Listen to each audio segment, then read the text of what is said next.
4 დეკემბერს ფესტივალი თაობიდან თაობამდე გაიმართა. ღონისძიებას უმასპინძლა ალექსანდრე გრიბოედოვის სახელობის დრამატულმა თეატრმა. საღამოს თეატრმცოდნე ნიკოლოზ წულუკიძე უძღვებოდა. ორგანიზატორთა განმარტებით ფესტივალის მიზანია საქართველოს დავიწყებული მუსიკალური მემკვიდრეობის გადარჩენა და რეგიონებში მცხოვრები, მათ შორის სოციალურად დაუცველი და ეთნიკური უმცირესობის წარმომადგენელი ნიჭიერი ახალგაზრდების მხარდაჭერა. როგორც ღონისძიებაზე აღინიშნა, ფესტივალის საორგანიზაციო ჯგუფის წევრები მუშაობდნენ რეგიონებში, განსაკუთრებით მაღალმთიან და მცირე დასახლებულ სოფლებში, სადაც ხელოვნების სფეროს სპეციალისტების ნაკლებობაა.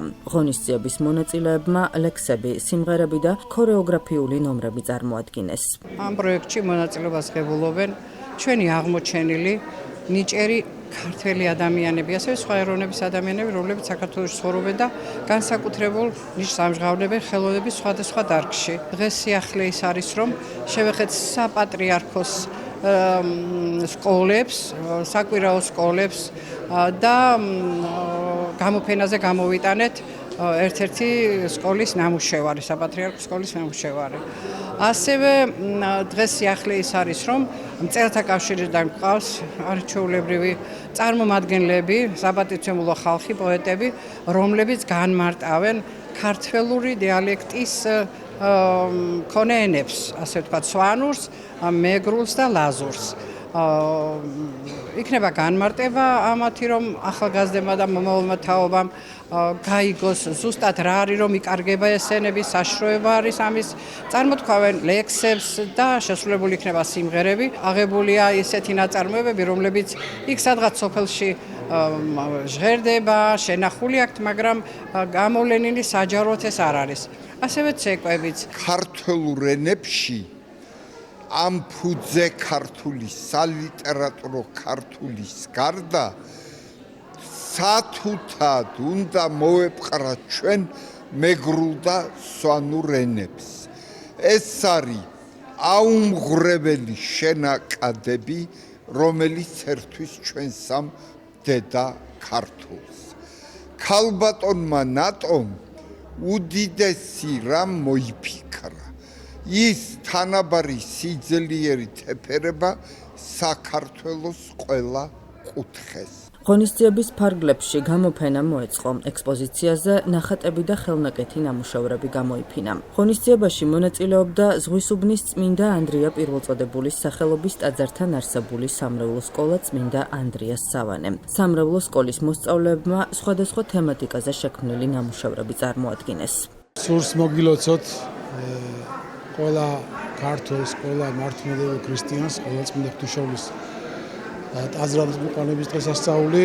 ეს დღესასწაული გამორჩეულია მთელ მართლმადიდებელი ეკლესიის შვილთათვის და მინდა მივუწოდოთ ჩვენს კათოლიკოს პატრიარქს, რომლის კურთხევითაც ყოველივე სიკეთე წარემართება ჩვენს ქვეყანაში, ჩვენს დედა ეკლესიაში, ჩვენს თითოეული ტაძრის სამრევლოში და სწორედ ჩვენი საკვირაო სკოლის ნაშრომი, ნაღვაწი მოსწავლეების მიერ წარმოდგენილი ნამუშევრები წარმოადგინეთ დღევანდელ დღეს აი ამ დიდებულ საღამოზე, რომელსაც ქვია სწორედ პროექტი თაობიდან თაობამდე, რომელიც ჩვენი დიდი წინაპრების ღვაწლის ანარეკლს წარმოადგენს დღევანდელ 21 საუკუნეში. ამიტომ ჩვენ შევეცადეთ, რომ დღევანდელ საღამოს ჩვენი წვლილი და ჩვენი წილი შევმატოთ და სწორედ ჩვენი საკვირაო სკოლა, რომელიც მდებარეობს ზღვისუბანში, წმინდა ანდრია პირველწოდებულის სახელობის ტაძართან, სახელად ქვია წმინდა ანდრიას სავანე, სადაც სწორედ უწყმის დამონტაჟის სილემონის ლოცვა-კურთხევით, სწორედ საქართველოს კათოლიკოს პატრიარქის მოსაყდრის ჟუალდ მეუფეშიოს ხელმძღვანელობით და საპატრიარქო საზოგადოებასთან ურთიერთობის სამსახურის თანადგომით ხდება საკვირაო სკოლის განვითარება, მოსწავლეების წარმატება, ინტელექტუალური და ზნეობრივი განვითარება. ჩვენ შევეცადეთ, რომ აი მათთვისაც საწვდომი ყოფილიყო დღევანდელ საღამოზე დასწრება და მათი ნამუშევრები ყოფილიყო წარმოდგენილი ფართო საზოგადოებისათვის, რომელიც აღტაცებული დაშა ჩვენი მოსწავლეების და პედაგოგების ნაშრომით. ჩემი ნამუშევრები გამოფენილია პოლონური ჯვარი, როგორც ასეთით ქართული ჯვარი ქვია, მეუფე ეფრემის ლოცვა-კურთხევით, პატრიარქმა მოიწონა სვეტიცხოველში და დამლოცა და მის შემდეგ გავაკეთეთ ბოლნიშა დაბლა ნახატები არის გამოფენილი. შარშან პატრიარქის დაბადების დღეზე დავდგეთ ბოლნისის შესასვლელში. მეუფე ეფრემის ლოცვა-კურთხევით. შემდეგ აღდგომის დღესასწაულზე დავდგეთ თეწყაროში. მარიამობის დღესასწაულზე დავდგეთ დმანისის ეპარქიის შესასვლელში და დაიდგა დაბა კაზრეთის შესასვლელში კიდევ.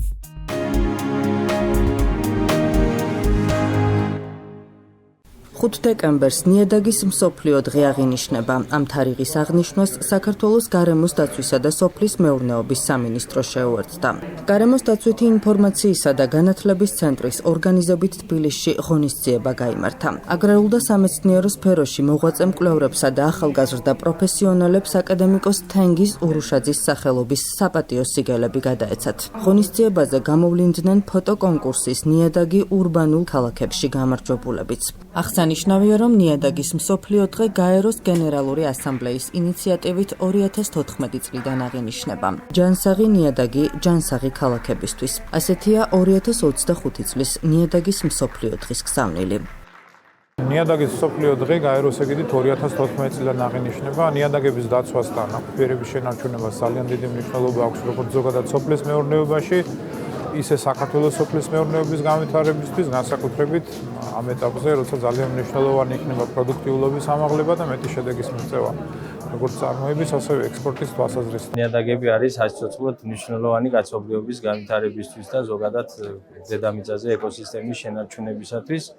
ამიტომ მნიშვნელოვანია, რომ აბსოლუტურად ყველა უწყებამ მაქსიმალური ყურადღება გაამახვილოს, რათა ჩვენ მოვახერხოთ და შევინარჩუნოთ ნიადაგები და მათი ნაყოფიერება. გაეროს 68-ე ასამბლეაზე დააწესდა ეს დღე და ყოველწლიურად გაერო ადგენს სლოგანს, რომელიც იმ წლის სლოგანი არის. წლევანდელი სლოგანი გახლდათ ნიადაგი ურბანულ ქალაქებში და ამ მიზნით ჩვენმა ცენტრმა გამოაცხადა ფოტოკონკურსი სტუდენტებისათვის და ნებისმიერ დაინტერესებულ პირს, ნებისმიერ პროფესიის წარმომადგენელს შეეძლო წარმოედგინა ფოტო და აღნიშნული ფოტოკონკურსის დაჯილდოების ცერემონიაც მართა დღეს, რაც ჩვენთვის განსაკუთრებულად სასიხარულო იყო, ასე მეტი განაცხადი იყო შემოსული. დღევანდელ დღეს დაჯილდოვდნენ ასევე ახალგაზრდები, რომლებაც მიიღეს პროფესორ თენგიზ ურუშაძის სახელობის, ასე ვთქვათ, სიგელი.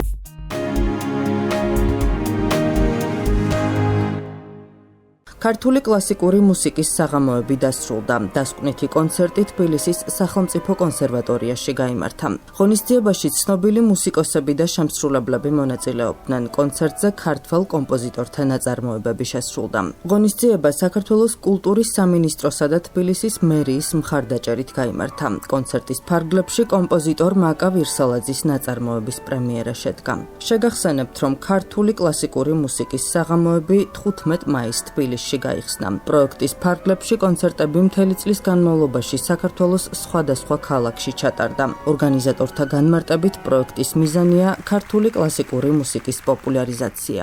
ქართული კლასიკური მუსიკის საღამოებს საფუძველი ჩაეყარა 2024 წელს და დიდი გამოხმაურება ჰქონდა მაშინვე, მაგრამ ცხადია წელს ბევრად უფრო დიდია მასშტაბი, დიდია იმ კონცერტების რაოდენობა, რაც ჩავატარეთ და გარდა ამისა დაემატა მასტერკლასები ახალგაზრდა მუსიკოსებთან, რაც მე ვფიქრობ, რომ ძალიან მნიშვნელოვანია ამ პერიოდში 10-ზე მეტი კონცერტი ჩავატარეთ, არა მარტო თბილისში, არამედ სხვადასხვა ქალაქსა და რეგიონში, როგორიც არის ბათუმი, თელავი, ბორჯომი, ქუთაისი, ზესტაფონი, სენაკი და კიდევ ერთი მნიშვნელოვანი რაც შემიძლია ვთქვა ამ პროექტის შესახებ არის ის, რომ არაერთი ნაწარმოები დაიწერა სპეციალურად ამ საღამოებისთვის და დასკვნით კონცერტზეც ცხადია შედგა პრემიერა, ეს გახლდათ მაკა ვირსალაძის ხორუმი, რომელიც სპეციალურად დასკვნითი კონცერტისთვის დაიწერა. მართლაც ძალიან საინტერესო პროექტი შედგა. დიდი მადლობა მინდა ვუთხრა ყველა არტისტის და ყველა მსმენელის და ყველა კომპოზიტორის სახელით თათალიჩელს. ეს არის მართლაც მუსიკით გაერთიანებული საქართველო. ძალიან ბევრი არტისტი, რომელიც იშვიათად ხვდება ერთმანეთს, თათამ შეგვახვედრა სცენაზე. ბევრი ისეთი კომპოზიტორი აღმოვაჩინეთ, რომელიც ან მივიწყებული იყო, ან არ გაჟღერებულა დიდი ხანია. არის რამდენიმე მსოფლიო პრემიერაც. მინდა წარმატება უსურვო ამ პროექტს, ვიმედოვნებ რომ ეს იქნება ყოველწლიური. იმედი მაქვს რომ ამ პროექტის ფარგლებში კიდევ ახალი კომპოზიტორების სახელები აღმოჩნდება და ასევე იქნება ინსპირაცია და შთაგონების წყარო ახალგაზრდა კომპოზიტორებისთვის შექმნან ნაწარმოებები ფორტეპიანოსა და არა მარტო ფორტეპიანოსთვის. ვუსურვებ თათას, ყველა მონაწილეს წარმატებას და რა თქმა უნდა ქართულ პროფესიულ კლასიკურ მუსიკას.